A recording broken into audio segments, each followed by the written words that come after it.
சமயம் விஜயநகர ராஜ்யத்தில் கடும் வறட்சி ஏற்பட்டது. பருவமழை தவறிவிட்டதால் குளம், குட்டை, ஏரி எல்லாம் வற்றிவிட்டது. தெனாலிராமன் வீட்டு கிணற்றிலும் நீர் குறைந்து அதிக ஆழத்திற்கு போய்விட்டது. இதனால் தினமும் தோட்டத்திற்கு தண்ணீர் பாய்ச்ச மிகவும் சிரமப்பட்டான் தெனாலிராமன். இந்த சமயத்தில் ஒரு நாள் இரவு 4 திருடர்கள் தன் தோட்டத்தில் பதுங்கியிருப்பதை கண்டான்.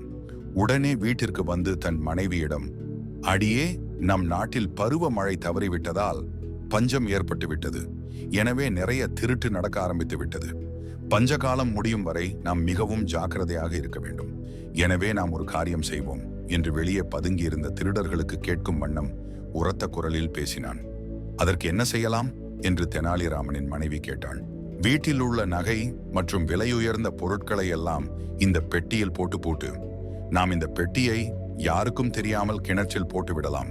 பஞ்சம் தீர்ந்து திருட்டு பயம் ஒழிந்ததும் மீண்டும் கிணற்றிலிருந்து எடுத்துக்கொள்ளலாம் என்று முன்போலவே உரக்க கூறினான் தெனாலிராமன்.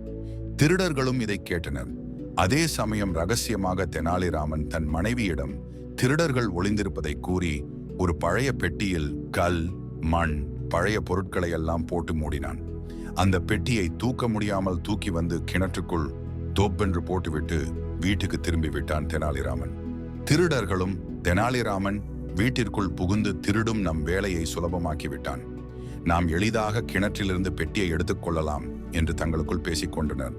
பெட்டியை எடுக்க கிணற்றுக்கு அருகே வந்தனர் திருடர்கள். கிணறு ஆழமாக இருந்ததால் உள்ளே இறங்க பயந்த திருடன் ஒருவன், அண்ணே, தண்ணீர் குறைவாகத்தான் உள்ளது. நாம் 4வரும் ஏற்றம் மூலம் மாற்றி மாற்றி நீரை இறைத்து விட்டால் சுலபமாக பெட்டியை எடுத்துக் கொண்டு போகலாம் என்று கூறினான்.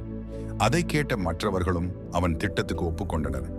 அதன்படி ஒருவர் மாற்றி ஒருவர் ஏற்றம் மூலம் நீர் இறைக்கத் தொடங்கினர். சற்று நேரம் கழித்து வேறு வழியாக தோட்டத்திற்கு சென்ற தெனாலிராமன் திருடர்கள் இறைத்து ஊற்றிய நீரை தன் தோட்டத்தில் உள்ள செடிகளுக்கும் கொடிகளுக்கும் பயிர்களுக்கும் பாயுமாறு கால்வாய் திருப்பிவிட்டான். இப்படியே பொழுது விடிந்தது விட்டது. ஆனால் கிணற்றில் தண்ணீர் குறையவில்லை. இதனால் திருடர்களும் நாளை இரவு மீண்டும் வந்து நீரை இறைத்துவிட்டு பெட்டியை எடுத்துக்கொள்ளலாம் என்று பேசிக்கொண்டு சென்றனர். அப்போது தோட்டத்திலிருந்து வந்த தெனாலிராமன் அவர்களை பார்த்து, நாளைக்கு வர வேண்டாம். நீங்கள் இறைத்த தண்ணீர் இன்னும் 3 தினங்களுக்கு போதும். எனவே 3 தினங்கள் கழித்து வந்தால் போதும்.